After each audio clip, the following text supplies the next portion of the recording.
Good evening, everybody. Fannie Willis is upset. She's angry about all the attention she's been getting. Her affair with the special prosecutor she hired to go get Trump nearly killed her case in Georgia and may yet. That scandal successfully humiliated her by exposing her as morally bankrupt and politically corrupt. And on the eve of her primary election, Willis took to the Rachel Maddow show in search of a shoulder to cry on. The woman spearheading the persecution of Donald Trump and 18 other people in Fulton County, Georgia, on absolutely bogus, corrupt charges, wants you to see her as the victim. In fact, Fannie says any attempt whatsoever to hold her accountable is a form of harassment. Listen to her rail against the chairman of the House Judiciary Committee, Jim Jordan, for trying to do just that. Jim Jordan has time after time after time attacked my office with no legitimate purpose. Anyone who knows Jim Jordan's history knows that he only has the purpose of trying to interfere in a criminal investigation. He has now turned his tricks to he's going to look at grant programs, which I invite him to do, and we have complied with his subpoenas, but yet he continues his attacks to try to interfere in a criminal investigation, while his jurisdiction has one of the worst crime rates, has poverty issues, and not one time has he used his position to try to investigate people who are attacking me and attacking others legitimately doing their jobs, making him illegitimate in his position, and it's disgusting. And so I bring that up at the federal level because now at the state level, they've decided to follow this clown's lead. And they want to now try to interfere in an investigation. And it's not legitimate either. Fannie Willis talking about what's legitimate and what isn't. Can you just smell the fear emanating from the screens when she fills it up? I mean, it's pathetic to watch that performance. She didn't use the word racist. Maybe that's next week. What do you think? Fannie, she doesn't understand the meaning of the word legitimate in all likelihood. Certainly, I doubt it, because if she did, she would resign her job in shame. But in other news, several left-wing Marxist mainstream media outlets have joined the Heritage Foundation and Judicial Watch. You heard me right. Joined the Heritage Foundation and Judicial Watch in suing for audio recordings of Joe Biden's classified documents interview with special counsel Robert Hur. The Associated Press, ABC, CBS, CNN, NBC, Reuters, The Washington Post, and others suing Biden's Justice Department over those recordings that are being denied to the investigating committees of Congress. It's a curious move by a media industry that is chiefly of late been concerned about covering for Joe Biden. So what does this mean for Joe? Chris Farrell is the Director of Investigations and Research for Judicial Watch, and he joins us this evening to talk about just that. Chris, great to have you here.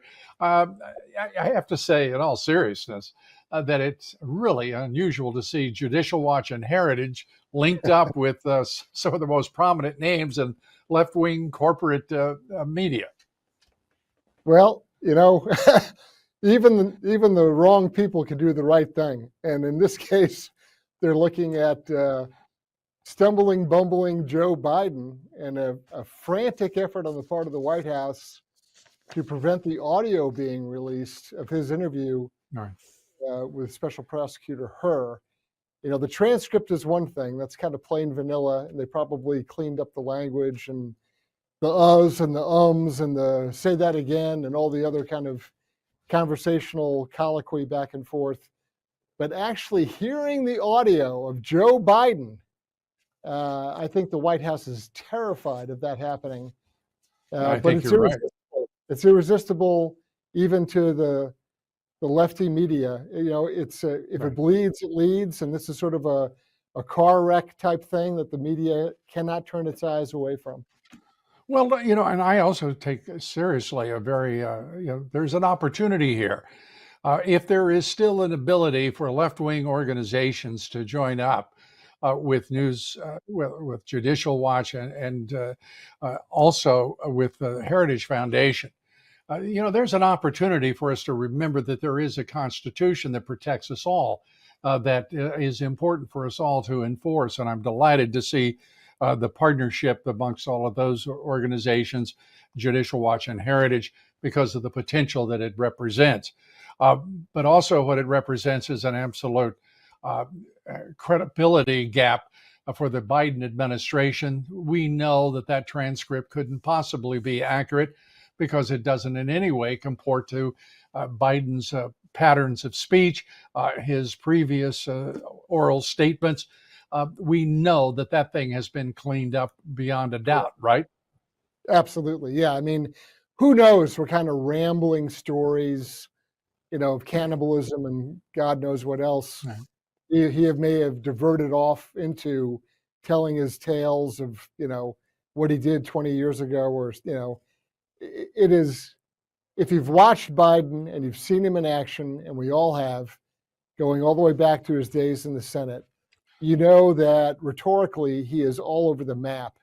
And so Right. the notion that he would go through a couple of hours of interviewing and not, tail off in some weird direction, it's just not believable. And he lies constantly, Oh, continually, yeah. and through Oh, nature. And we know also that that awaits the truth of those audio recordings. How long do you think it'll take to get them?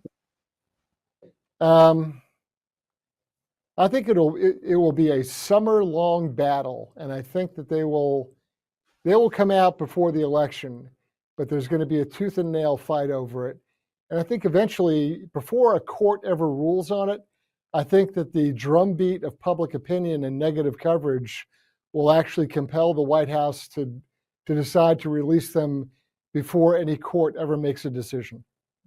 Well, it would be nice. I'm hoping you're right, because this administration has been protected by everyone from the Secret Service, all of the intelligence agency in this, all of the alphabet agencies in the intel community.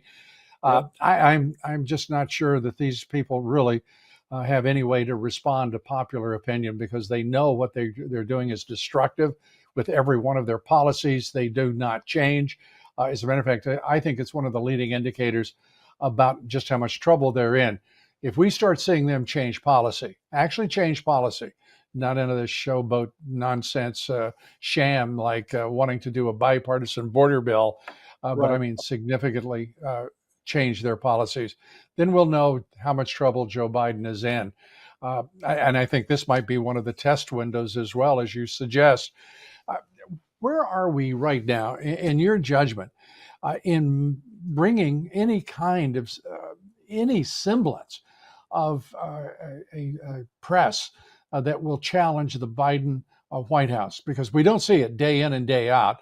The briefings at the White House, with all apology, well, I'm not going to apologize to them, but with my heartfelt concerns to my colleagues, they're just playing a game. The American people are being robbed every day of their right to know by an indolent and I think corrupted national media. Whether they're in the briefing room, wherever a press conference that hasn't happened might be. I mean, how many press conferences has the man had? How hard is it for us to understand what is happening here, and for these organizations all to report it? Yeah, I mean, here's the problem. You have someone like KJP, our illustrious White House spokesperson, come out and, she reads from a briefing book. She can't answer a question on the fly. She can't be extemporaneous in any way. And for the most part, the press, the first three rows in that White House briefing room, they're not reporters, they're stenographers, right? They're just writing down whatever they're told with little or no real intellectual curiosity. And so they're just there to, copy down whatever the notes are for the day. There's a few folks that are willing to press the issue, and everyone knows Mr. Ducey, of course, from Fox News. He at least occasionally gets in a shot or two. There's a few others. There's a couple like, One America will do something every once in a while. Or they'll go out to the press gaggle as the president makes his way out to Marine One, a place where Trump would stop and hold impromptu half-hour press conferences discussing anything and everything. And now you have the polar opposite where Biden, unless he has a scripted card in front of him, can't even engage with him. And no one, well, not no one, it's just very rare to see the conventional mainstream press say, hey, look, this president doesn't speak unless there's a teleprompter. And when he does, he stumbles and bumbles and then, walks off into the platform. But Chris, the thing that annoys me most of all is each one of those establishment corporate outlets, irrespective of how left-wing they are, refuse to acknowledge the starting point and the midpoint here in what we're doing. This is a puppet president. He's incompetent. He is both indolent and cognitively impaired, and they want to behave as if there's nothing wrong. It's a charade perpetrated by the Marxist Dem Party, but it is one that is applauded by the people who should be their greatest skeptics and reporting truth to the American people. You mentioned Ducey, you mentioned whomever. Right. A glancing blow at best once in a while is the result, and none of it speaks to the truth of the situation, the context of where we are right now in this woebegone nation of ours because of the destructive powers of a fraudulent president. You get the last word. Yeah, I'll just, when you go and you watch all the other sort of alphabet soup of media, the conventional mainstream types, they treat Biden as though he is, this magisterial statesman figure. And, the American public isn't buying it. The American public is not stupid. And no matter how many times they say it or try to present Biden as being this heroic, kind of FDR type, he's not. And everyone knows that. And I think the numbers will prove that in November. Chris Farrell, thank you very much for being with us. And coming up, South Carolina Republican Attorney General Alan Wilson in New York to support President Trump at his trial. He joins us here this evening as well. Turning now to Biden's Justice Department, as corrupt as it is, it's threatening to sue Oklahoma if Oklahoma's House Bill 4156 is passed into law, a bill that makes it a state crime to be in Oklahoma illegally, and it empowers local law enforcement to arrest those illegal aliens. That's common sense stuff supported by the vast majority of American citizens, but not Joe Biden and not his regime. Biden knows those illegal aliens are the future of the Marxist Democrat Party. And meanwhile, Biden is also reaching out to Republicans. At least he's putting on a show of doing so to garner support for what he calls a bipartisan border bill. Now, with less than 6 months to go to the election, isn't that a charming idea, a ruse, and nothing more than a continuation of a vast line of frauds perpetrated by the Biden regime? The White House calling on Republicans to, quote, stop playing politics. Okay, sure. Thanks, Joe. And revive the immigration bill opposed by President Trump. So Biden is suing a number of Republican-led states that are passing immigration legislation as he insists on pushing a border bill he knows won't go anywhere. The Biden regime is outright demonic, and this president is nothing more than a puppet. Meanwhile, an illegal alien from Venezuela who was deported has been arrested after raping a child in Virginia. Yesterday, authorities arrested 21-year-old Huder Sakul After an investigation, deputies found that he had been in the country illegally and that he's been deported at least once in the past. The suspect is charged with rape of a minor. He's being held without bond at the Blue Ridge Regional Jail. Life in Biden's America is filled with these kind of heinous and increasingly common crimes against the most vulnerable people in America. Turning now to the political persecution of President Trump. South Carolina's Attorney General, Alan Wilson, didn't mince words outside the Manhattan courtroom in which Donald Trump was on trial. He thundered about the blatant injustice suffered by President Trump at the hands of a politicized, weaponized judicial system, the corrupt New York courts, that has been unleashed on the enemies of the Marxist Dem Party. Listen to what the Attorney General said. As the chief prosecutor for the state of South Carolina, I wanted this country to understand that prosecutors around the country are calling this sham trial exactly what it is, a sham trial. What we're seeing today is the prosecution of a person because of who he is, not what he is alleged to do. And the Attorney General is right here. He joins us now to talk about President Trump's trial in a sham Soviet-style show trial, it appears. It's nearing the end, but this thing must be for the president. I've talked to him once during this. His spirits were high, Mr. Attorney General, but I have to say, this is putting a lot on a man to have to sit there for 6 weeks instead of campaign for the highest office in the land. Your thoughts? Well, first off, Lou, thank you for having me on your program. And you led off the top by referring to this as a Soviet-style trial. I think the Stalin administration of the 40s and 50s was famous for popularizing the phrase, "You show me the man, and I'll find you the crime." And that's what this really feels like to many people around the United States. They're seeing a case being lobbed against Donald Trump that would not be alleged against other people committing similar types of acts. When I was a young prosecutor, and I've been prosecuting cases now for over 20 years, one of the things that we learn is that a good prosecutor does not prosecute people, they prosecute conduct.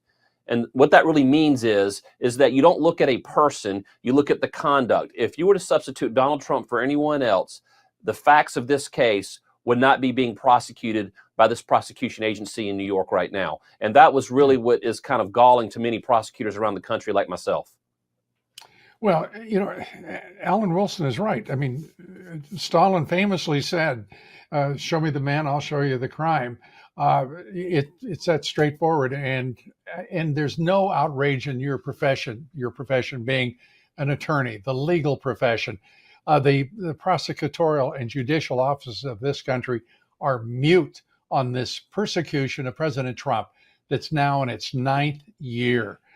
And that makes it all the more galling when I watch a judge like Juan Merchan, who makes a living, his entire family makes a living off of raising money for Marxist Dems. He doesn't recuse himself. He's as crooked can be, as far as I'm concerned. Your thoughts? Well, I mean, listen, last year I was involved in a very small trial in South Carolina, the Alec Murdaugh trial. And one of the things that when I left that trial after sitting 6 weeks in Colleton County, South Carolina, the number of people that came up to me in South Carolina and said, we had lost all of our faith in the criminal justice system, and your office restored our faith, because there were people in this state who perceived that there were certain people who were above the law. In this particular case, as I travel the state of South Carolina, at least with my constituents, and of course, having recently been in New York, what I'm hearing from people is that this is basically devastating their belief or their faith in the criminal justice system throughout the United States of America. Because if this type of case can be brought against someone as powerful and as wealthy as Donald Trump, imagine what it could do to the regular citizen. When you bring a criminal prosecution against an individual, it's supposed to renew or restore people's faith in the criminal justice system. This is doing the exact opposite.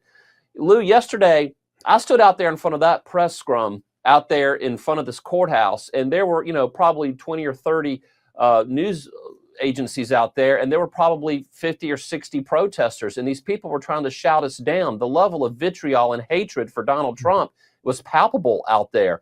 And what I wanted to say to them is you may hate this man. You may believe in your bone marrow that he deserves to be under a jail. But if you are correct, or if they are successful with Donald Trump in increasing the scope and the power of the criminal justice system within the federal bureaucracy of the Department of Justice, then one day there will be somebody who has those reins of power, and they will use that against someone you like or someone that you agree with, or sadly, possibly even against yourself. So this isn't about Donald Trump. This is about the criminal justice system being balanced and being fair and being applied equally across the board, regardless of your politics, regardless of your policies. In this particular case, this is abject lawfare against Donald Trump. Yeah, no doubt about it. It is also a White House conspiracy against Donald Trump. The number of overlays and connections back to the White House, including the third highest official in the Justice Department, on Bragg's prosecution team. I mean, it doesn't get much shadier than that, and straight up and in your face corruption. We also are watching the same thing in Fulton County, Georgia. Georgia's got a problem, and Georgia's problem isn't just Fannie Willis. It isn't just the DA's office in Fulton County. It now looks like it is an entire statewide problem for the state of Georgia. We're seeing crooks everywhere in this country, and I don't believe that we're meeting it with enough force and resistance and urgency. Do you? I mean, it just isn't happening. When you can do this, as you point out, to a president, what are they doing to their local citizens? And how often will they trample their rights? That's the question everybody has to be asking themselves.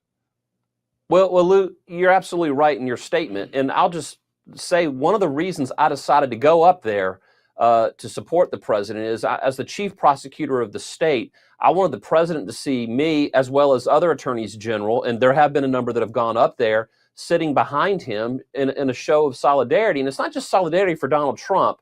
It's solidarity for the criminal justice system, supporting a system that is fair, equal, and balanced. They're not getting that up there in New York. They're not getting that in Georgia, and they're not getting that in other areas of this country. And I think it's important that people see prosecutors, especially statewide and elected prosecutors from around the country, united in this belief system. And I'm here to say that I talk to prosecutors every week who are just galled, who are just disgusted by what they're seeing, basically come out of New York City. It's disgusting, and it scares us all. Well, and I want to commend you and every other attorney general in the country that showed up there. I want to say to everyone who did show up at that trial, and it will next week, good for you, because this deserves everyone's attention. And I thank you for doing that, Mr. Attorney General. Lou, may I say one more thing? Outrageous. Surely. Well, listen, one of the people I was able to sit with up there behind President Trump, someone that I think we all have a great deal of respect for as a jurist, not a jurist, but as a legal scholar, and that's Professor Alan Dershowitz, who is no raging conservative commentator. He actually is on the other side of the aisle, and he and I were talking, and I'll keep the comments of our conversation to myself, but he conveyed to me his concern, and he wasn't there to politically support the president, but when you have people who are on the other side of the aisle who've spent their entire career, 5-6 decades practicing law, they're seeing the system hijacked the way it is, and they're stepping up and speaking out. That really should say something. It does, and I've talked to Alan on this show numerous times, and he was an early supporter of President Trump's rights, and early to demand justice for this president. And so I share your respect and regard for Alan Dershowitz, and he's been right from the beginning. And he puts the blame squarely in large measure on the law schools, where we have Marxist organizations that are now expanding into law schools all across the country, and they're indoctrinating and producing Marxist attorneys to fill up the legal system. I don't know where we go from here, but I know one thing: it's going to be one hell of a fight, because they're so entrenched now that it's going to be hard to, as they say in Texas, to root them out. Alan, I would like also for you to give us a sense, if you would, what you think, how you think this trial will end. You've seen it up close.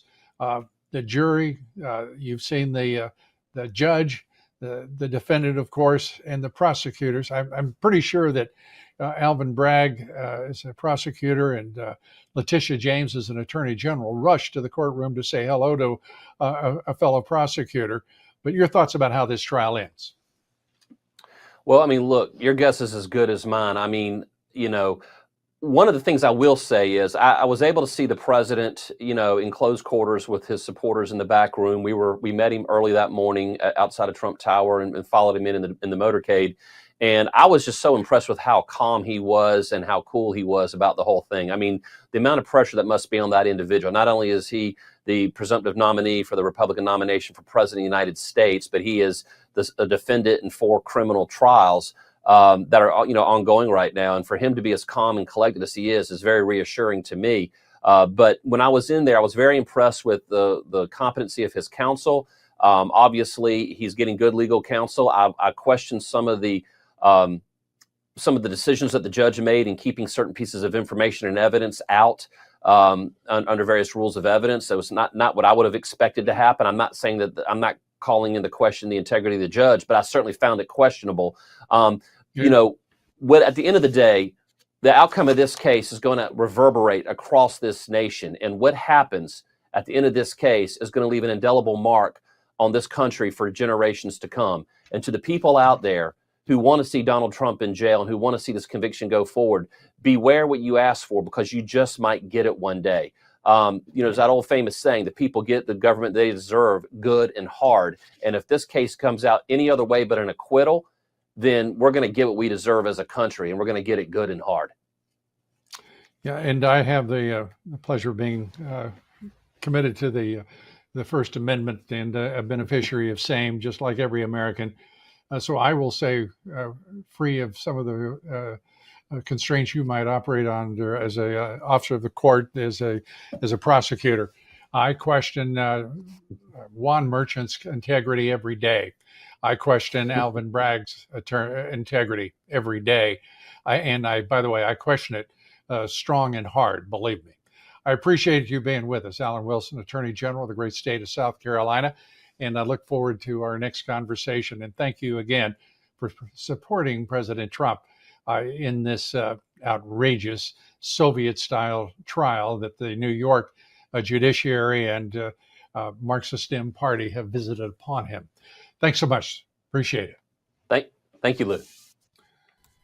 In Biden's America, it pays to be a criminal, especially in places like New York, where squatters get special treatment, not evicted.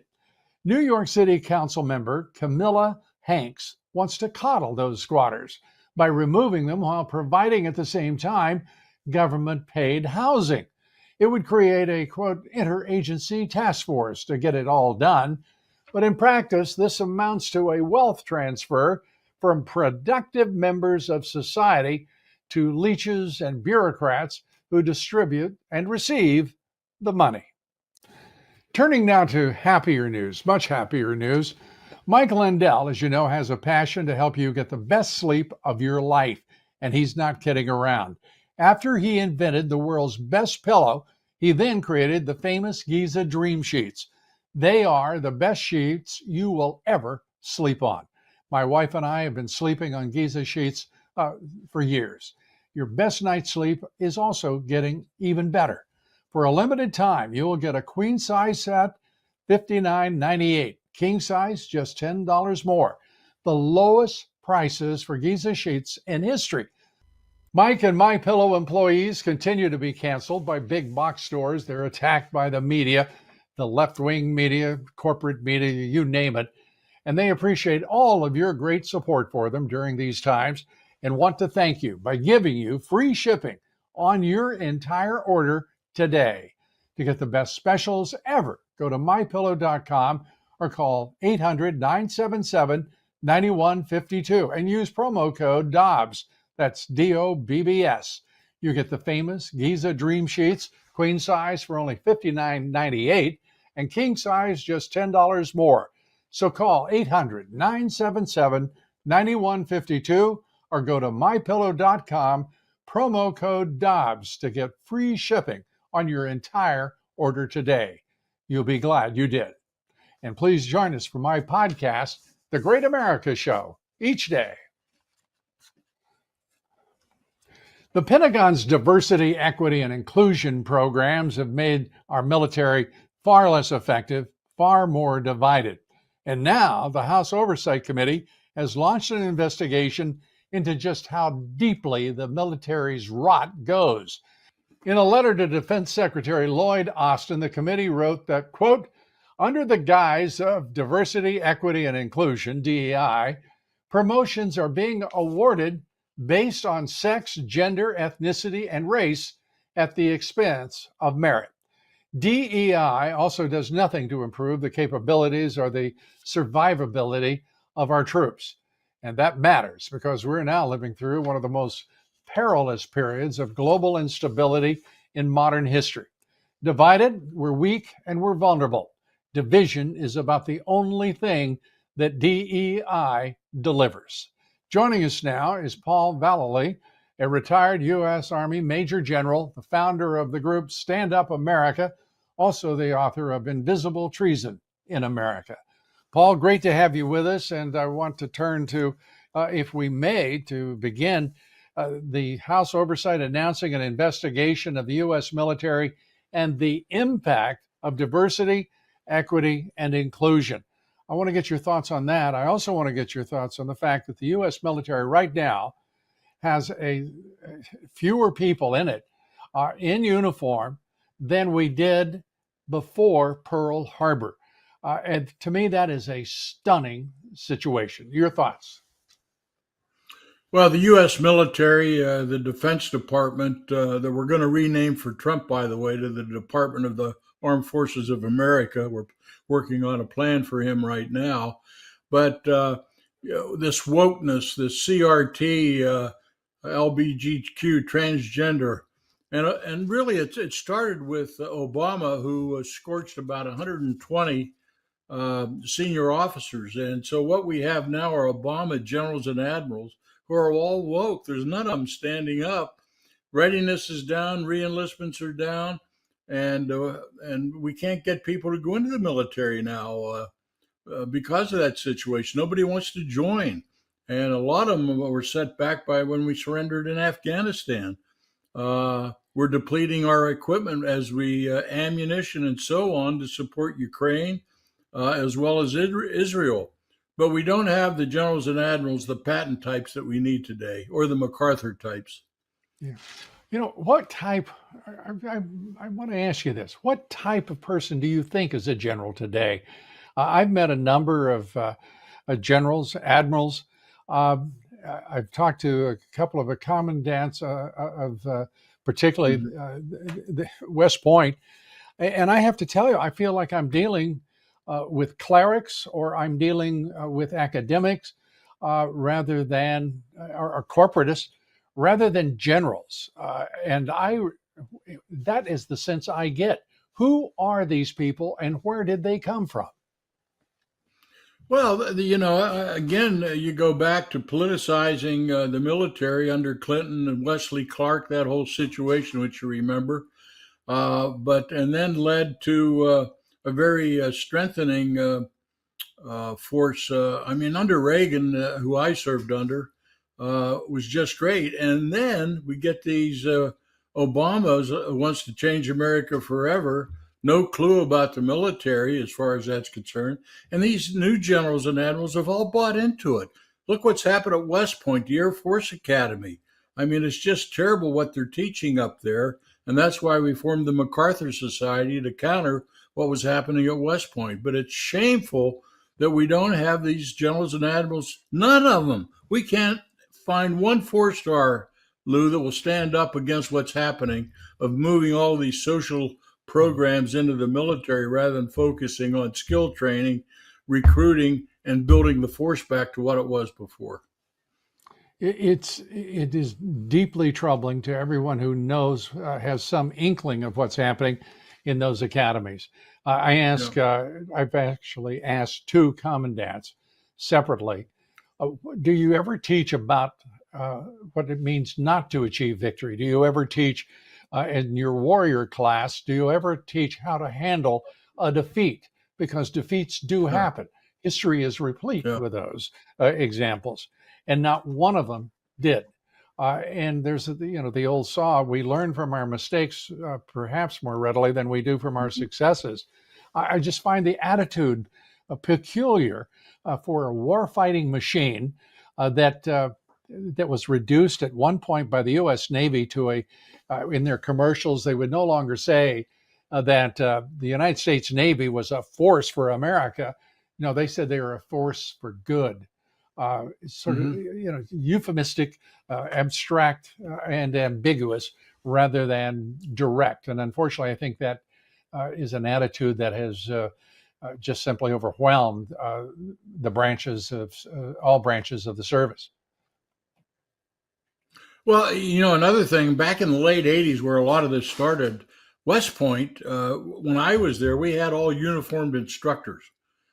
And then in the late 80s, West Point started recruiting these assistant professors from the Ivy League schools because they could give them a better salary and benefits. And all of that in the social side of things, because West Point's an engineering school, first engineering school in America, founded in 1802 by John Adams in Washington for the Continental Army. But now they've transitioned all these social programs rather than focus on military skill training. And like you mentioned, strategy. How do we win wars? How do we move on? We haven't won a war really, Lou, since World War II when you look at it. Right. David Petraeus is the general who decided to turn failure into doctrine and called it the doctrine of the long war. And there were enough, I was going to use a name that my wife would object to, but there were enough of those folks to subscribe to such a ridiculous idea. And they made it all into long wars.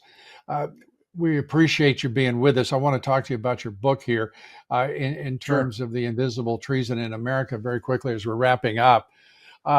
Invisible treason, my first reaction to your title was, my gosh, the treason to me is highly visible. We're watching the campuses of universities and colleges, the anti-Semitism, the bigotry, and the support for our allies' enemies. Whether it's Israel and support for Hamas, whether it is for China or Russia, rather than the United States. Your thoughts about, in your book, about the invisible treason? Well, the reason we named that book Invisible Treason, because it was invisible to the American people. They couldn't connect the dots. They couldn't see what was going on within our government, within the executive branch. And Soros and Mayorkas and all those others that have committed treason. And that's why Invisible Treason was the first of a triad of three books. The second book you just showed on the screen is Beyond Treason. And then the next book is coming out, The Dismantling of America Because of Treason. And I don't know whether anything's going to happen to these people, but you look at COVID even, you look at working with the CCP, working with the cartels. I mean, when you're aiding and abetting domestic and foreign enemies all the time, the money we gave Iran, Lou, that was treasonous. That was aiding and abetting an enemy of the United States, which was Iran. And these people need to, at some point in time, and I don't know whether it will ever happen, but they need to be punished for what they've done to dismantle this country, because it's going to take years to rebuild it, Lou, as you know, years to rebuild it. Yeah, it is. And getting Trump elected is one thing, and the essential thing. But what is required after that, the man will be leading the restoration of this great constitutional republic for years, and we're going to need a lot of help for him. We appreciate you being with us. And General, I wish you all the very best, and including on your books and all of your endeavors. God bless you, and thanks so much for your service. And coming up here this evening, four-term Congresswoman, combat veteran Tulsi Gabbard joins us to talk about leaving the Democratic Party and much more. And meanwhile, a trans male runner-athlete named Aiden Gallagher won an Oregon high school track event over the weekend.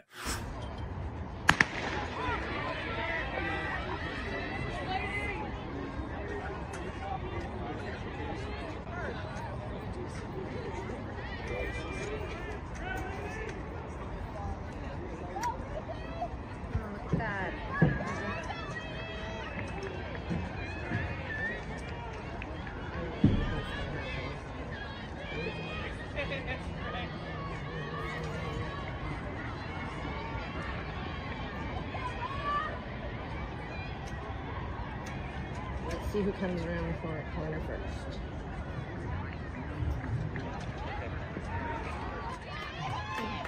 Big surprise.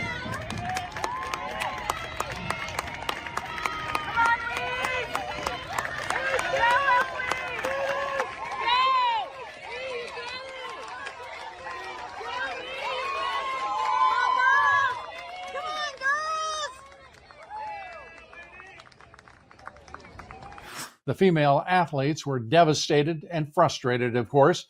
However, according to one parent, complaining about trans athletes could get those kids disqualified by the Oregon School Activities Association. Sounds like a pretty authoritarian organization. Where are the feminists now that men are invading women's sports?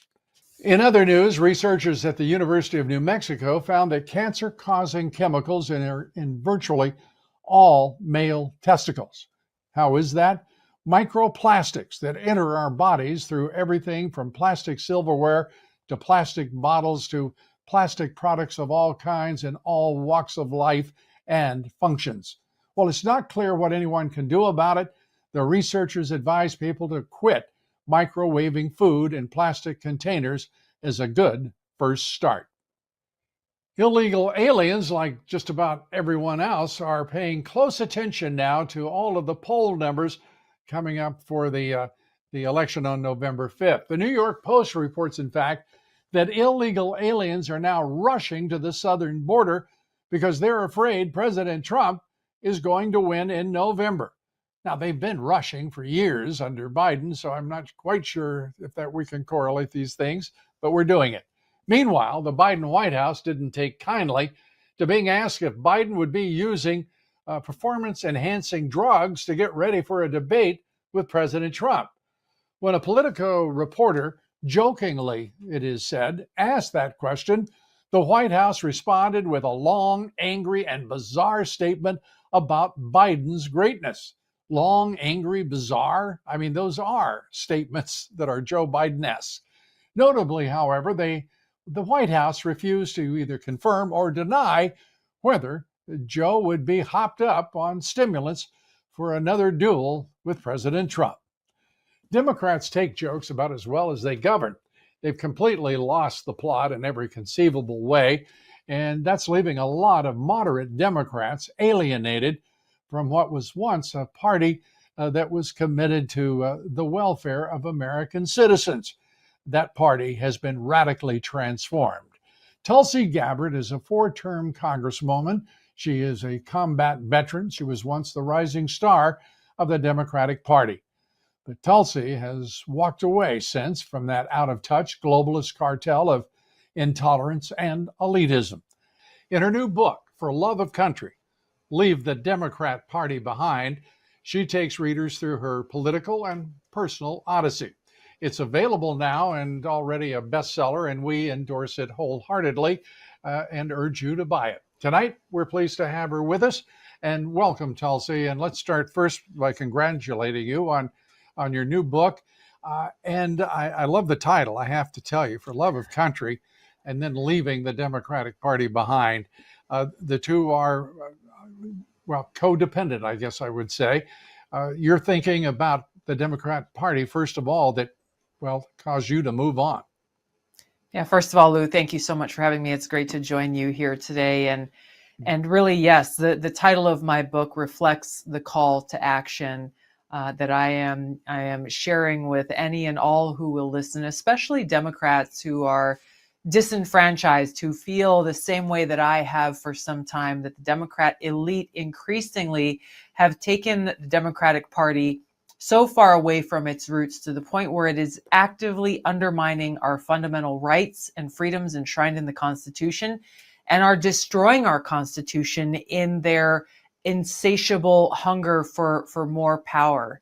Our future as a free country with a democratic form, with a small d, a democratic form of governance, is sincerely what is on the line in this election, and why we, the people, must take action to save our country. I want to take up a blurb about your book in which it is written, today's Democrat Party is controlled by an elitist cabal of warmongers driven by woke ideology and racializing everything. They are a clear and present threat to the God-given freedoms enshrined in the Constitution. That is Yes. one of the punchiest, most powerful statements I have seen on any blurb related to any book in memory. I want to congratulate you on that, and because it encompasses, I think, what most Americans are feeling right now, and that is an absolute betrayal by the folks that are supposed to have our consent to govern. Yeah. And we're feeling somewhat neglected, aren't we? That would be putting it in the most nice and diplomatic fashion. You know, it's a very real thing, and I chose those words carefully because they really are the domestic threat that we face to our freedom and our democracy. There's no question about it. And rather than, and I have said this statement over and over, but it's more than just a soundbite. It's a statement that has come from years and years of experience working and serving at the highest levels of our politics, and specifically the Democratic National Party. And so I'm speaking from a place of credibility and firsthand knowledge, and understand how serious this threat really is. And so I hope, and my message is, you know, not just to Democrats, but it's also to independents and Republicans. It's to the people in our country who feel hopeless, as you said, neglected, left behind, forgotten by those who are in positions of great power, who are abusing their power so that they can stay there and that their power can increase. And the only way their power increases is when they take away our liberty, which is exactly what we've seen increasingly and continuing to escalate under the last almost 4 years under the Biden-Harris administration. You know, I think that's an interesting corollary. That is, as they seek more power, our own power over our own lives, our liberties, are diminished. There is no other way that that algorithm works. No. It is precisely that. And the Democrat Party, it must. I can't even imagine what it must be like for you to walk away from the Democratic Party with Joe Biden in the White House, an Obama-Biden ideology that has the entire party in its grip, and how it must feel right now for you to be an independent and to be free of, if you will, at least partisanship, certainly in terms of the Democrat Party and the Republican Party. Yeah, you know, that there are almost 43% of Americans who consider themselves independent, unaffiliated. And I think that is a byproduct of people's frustrations with a system that has become so hyper-partisan, where the interests of the political party is put before the interests of the American people, which speaks to what's wrong and what needs to be fixed. I've always been a very independent-minded person. When I was a Democrat serving in Congress, that created some ire and some disagreement and disapproval from the Democrat elite throughout the years that I was there. And certainly it was highlighted when I ran for president in 2020, really talking about bringing back the party of JFK, bringing back the party of Martin Luther King, bringing back the party that actually stood up against the military-industrial complex and focused on how we can bring about a truly free, peaceful, safe society. They didn't like that message very much, and not only disagreed with it, they wholeheartedly rejected it and did everything they possibly could to shut me up.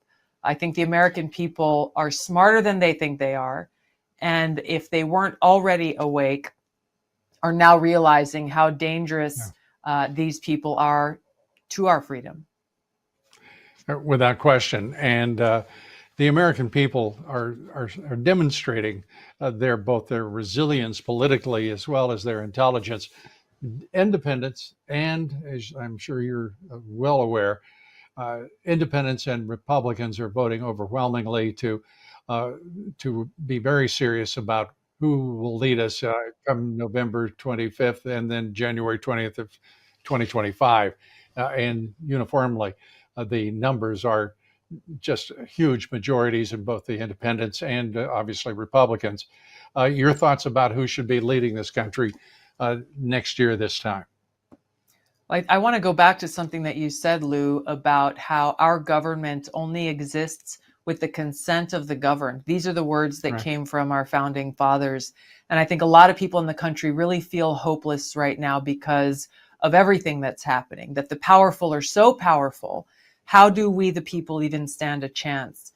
And that's my call to action to people, is to, number one, recognize the problem and where this threat is coming from within the Democrat elite in this very moment, and then to own our power, the power that our founding fathers placed into our hands to ensure that we have a government of, by, and for the people.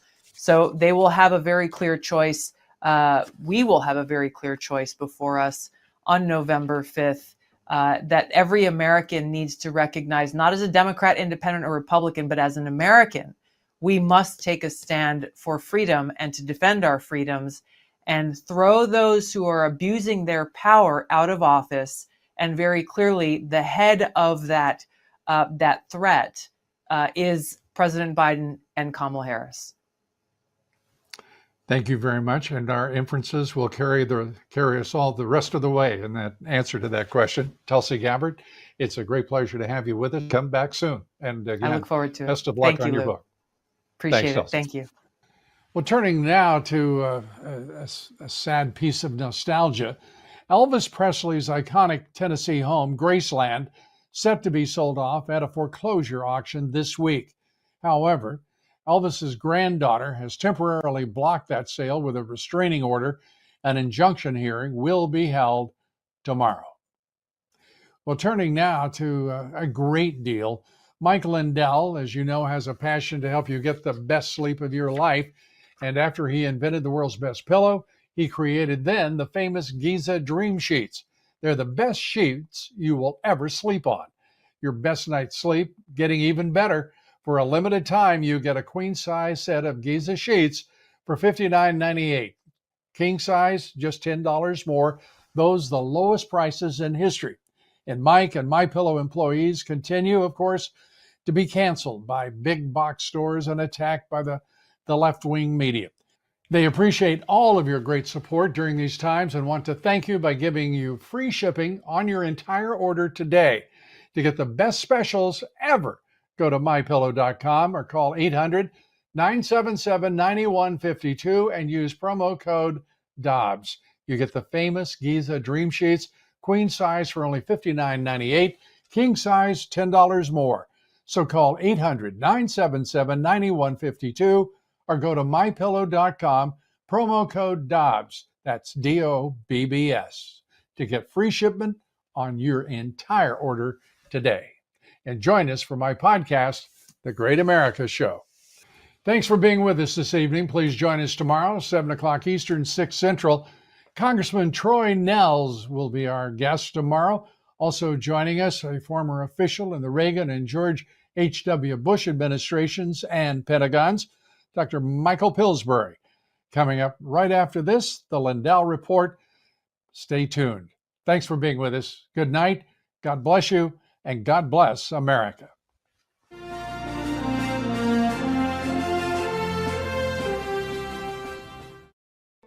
Wow, it's so soft and smooth. It's cool to the touch. How did you do that? Well, we took MyPillow's patented fill and combined it with this new technology that we didn't have back then when I invented MyPillow to bring you the best pillow in history, MyPillow 2.0. My employees and I want to thank you for MyPillow 2.0's huge success. And now we're manufacturing our multi-use MyPillows with the same temperature regulating technology. Made with my patented adjustable fill and new cooling fabric, they're truly the next generation of MyPillow. So go to mypillow.com or call the number on your screen. Use your promo code to save over 60% on our MyPillow 2.0 4-pack special. You'll get 2 MyPillows and 2 multi-use MyPillows, regularly $199.92, now only $69.98. King size $10 more, so please order now.